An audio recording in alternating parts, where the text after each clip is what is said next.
Hello guys, welcome back to my channel Liza Tells, जहाँ मैं अपनी प्यारी प्यारी सी छोटी छोटी जीवन में होने वाली घटनाओं की कहानियाँ सुनाती हूँ।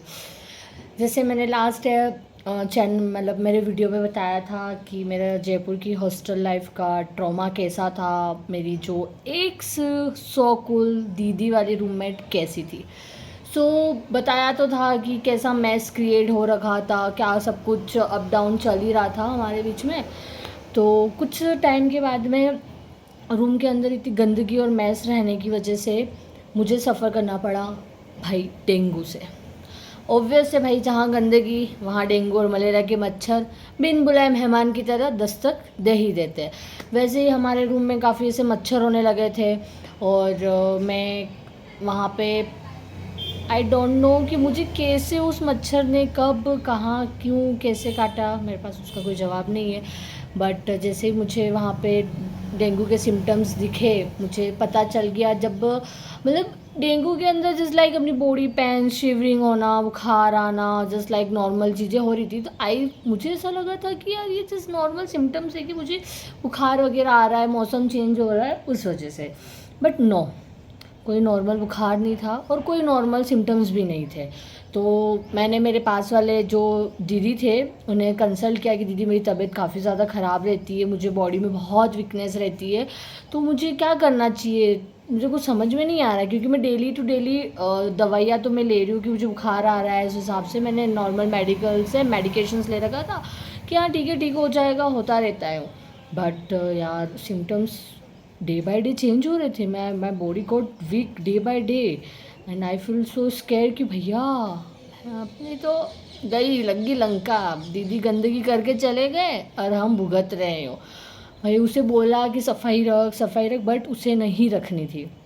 फिर मैं और पास साथ में जो मेरे पास में रूम में दीदी रहते थे, हम दोनों गए, हमने डॉक्टर से चेकअप करवाया, ब्लड टेस्ट वगैरह करवाया हमने। तो then my dengue report is so positive. मेरी प्लेटलेट्स डाउन हो रही है, मुझे बिल्कुल भी रियलाइज़ नहीं हुआ कि मेरे को इतना ज़्यादा हो रखा है। क्योंकि हॉस्टल लाइफ में ऐसा होता है ना कि हम हर चीज़ हमारे पेरेंट्स से कंसल्ट करने में काफ़ी ज़्यादा ऐसे कतराते हैं कि वो स्ट्रेस ना ले ले हमें लेकर। और होता है यार, बेसिकली ये बहुत ज़्यादा ही होता है पेरेंट्स का कि कुछ हो गया, घर आ जाओ, तुम कैसे मैनेज करोगी, तुम कैसे करोगी। भाई कंसर्न दिखाते। और इतनी बड़ी सिटी में मैं बहुत अकेली रहती थी, वहाँ मेरा ऐसा कोई भी नॉन नहीं था। सिर्फ एक दो मेरे कुछ स्कूल फ्रेंड्स रहते थे, तो वो काफ़ी से डिस्टेंस में रहते थे, उन्हें मैं बोल के क्या करूँगी, तो उसका कोई सेंस भी नहीं था। बस वो मुझे मेंटली सपोर्ट दे सकते हैं बट इमोशनली समझा सकते हैं कि तू ठीक हो जाएगी एंड ऑल। तो मैंने काफ़ी ऐसे स्ट्रेस आउट होके मैंने 7 दिन तो मैं ऐसे बीमार रह के मैंने निकाल दिए कि आज ठीक होगा, कल ठीक होगा, बट नहीं हुआ। फिर क्या हुआ कि जैसे ही मेरी रिपोर्ट पॉजिटिव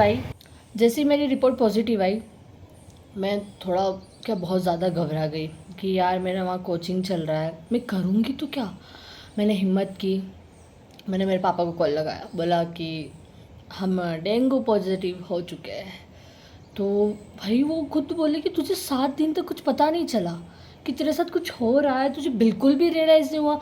मैंने कहा नहीं, मैंने मेरा शेड्यूल ही ऐसा बना दिया था कि बस सुबह उठना है, कोचिंग जाना है, खाना पीना है नहीं, बस दवाइयाँ ले रही हूँ, जैसी दवाई लो 2 घंटे फीवर गायब, देन आई फील कि हाँ मैं ठीक हो जाऊँगी, हाँ मैं ठीक हो जाऊँगी, हाँ मैं ठीक हो जाऊँगी।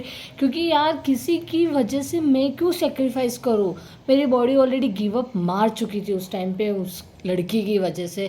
बट उसे उसकी गलती का ज़रा भी रियलाइजेशन नहीं था कि what she was doing, what she was done with me.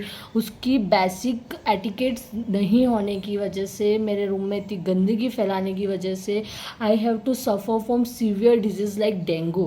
भाई कोई छोटी बात नहीं होती डेंगू होना, बहुत ज़्यादा ही ऐसा होने लग गया था। मुझे इमिडिएटली हॉस्टल से घर आना पड़ा, मेरा 1 महीने तक ट्रीटमेंट चला। फिर I have lost the chance to going Jaipur again. कोई सेंस नहीं रहता उसके बाद जाने का। वो 2-3 महीने, मैं जब 2-3 महीने तो क्या बोल रही हूँ, जब वो मैं स्टार्टिंग में गई थी, वो लड़की आई, उसके बाद मैं बड़ी मुश्किल से उसके साथ वो सर्वाइव कर पाई 1-1.5 महीना। उसके बाद मुझे मेरा कोचिंग भी छोड़ना पड़ा, वो एरिया भी मैंने छोड़ दिया, क्योंकि एक बार ऐसा माइंड सेट बैठ जाता है ना कि यार अब तो क्या होगा, बीमार हो गए, पेरेंट्स भी ऐसे डर मतलब थोड़ा सा ऐसा कंसोल हो जाते हैं कि अब नहीं भेजना फालतू में, कोई सेंस नहीं है, ऑनलाइन सिस्टम चल रहा है, आप ऑनलाइन पढ़ लो, ऑनलाइन बेसिक आपके लिए कोर्स अवेलेबल है। भाई ऐसा होता है ना कि कुछ लोगों की लाइफ में आने की वजह से आपकी लाइफ के जो मोड्स होते हैं ना सारे कम्प्लीटली चेंज हो जाते हैं।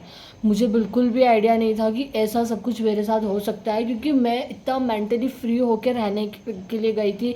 नई सिटी है, नए लोग हैं, नया एनवायरनमेंट है, I have to adapt and I have to adjust in every environment. इतना तो हर कोई सीख जाता है टाइम के साथ में, लेकिन कुछ लोग ऐसे आते हैं, बोलो तो डैश डैश डैश, वो लोग आते हैं जो जीवन में आपके डैश डैश डैश लगा के चले ही जाते हैं। ठीक है ना देर, वो लड़की कहाँ क्या कैसे मुझे बिल्कुल भी नहीं पता। मैंने छोड़ा, मेरा हॉस्टल छोड़ दिया, कोचिंग से रिज़ाइन करवा दिया, ऑनलाइन मोड में करवाया। कोचिंग वालों ने भी बहुत नाटक किए, नहीं आप आ जाओ ज्वाइन कर लो। वो पीजी वाला भी एग्रीमेंट के बेसिस पे रहता है, 6 मंथ का एग्रीमेंट था, पेमेंट रिटर्न करने से मना कर दिया। सारा इधर उधर का मैंने सब झेल लिया, सेक्रीफाइस कर लिया, फिर एट द लास्ट सब छूट गया। बट बहुत उसके बाद भी बहुत कुछ अच्छा भी हुआ। मैंने पर्सनली फील किया जयपुर छोड़ने के बाद में, मतलब मैं जितना वहाँ पे स्ट्रेस आउट कभी कभी रहती थी, मैं वापस नहीं रहने लगी, वापस अपने बैक टू बेसिक्स आ गई। सेल्फ पढ़ना, सेल्फ, फिर मैंने वापस कॉलेज वगैरह ज्वाइन करने का प्लान कर लिया था। बट इससे मुझे ये पता चला कि ज़रूरी नहीं है हर कोई हमें अच्छा मिले, हर कोई हमें मतलब कि लाइफ में कुछ अच्छा ही सिखा के जाए। कहते हैं ना लाइफ में लोग इसीलिए आते हैं कि हम उनसे कुछ सीखें और कुछ आगे बढ़े। भाई बहुत अच्छा सीखा उन दीदी से कि भाई कैसे किसी को परेशान करना होता है, कैसे आप किसी को आपके रूम से बाहर निकालने के लिए आप कितने एफर्ट्स लगा सकते हो। भाई मैं पीजी में रह रही हूँ, मुझे काफ़ी टाइम हो गया, बट मैंने बहुत लड़कियाँ देखी है, ऐसी लड़की कभी नहीं देखी। सो यही थी मेरी एक छोटी सी जयपुर ट्रॉमा की कहानी। इसीलिए स्पेशली गर्ल्स, आप जब भी किसी हॉस्टल या पीजी में रहते हैं तो so please make a good bond with your roommates, क्योंकि बहुत ज़रूरी होता है। क्योंकि घर को छोड़ के जब हम किसी हॉस्टल में रहते हैं तो रूममेट्स आपकी फैमिली होती है, फ्रेंड्स होती है, जहाँ हम रो सकते हैं, हंस सकते हैं, हमारे मन की हर बात शेयर कर सकते हैं, जहाँ वो हमें एक सेफ़ कॉर्नर प्रोवाइड करती है।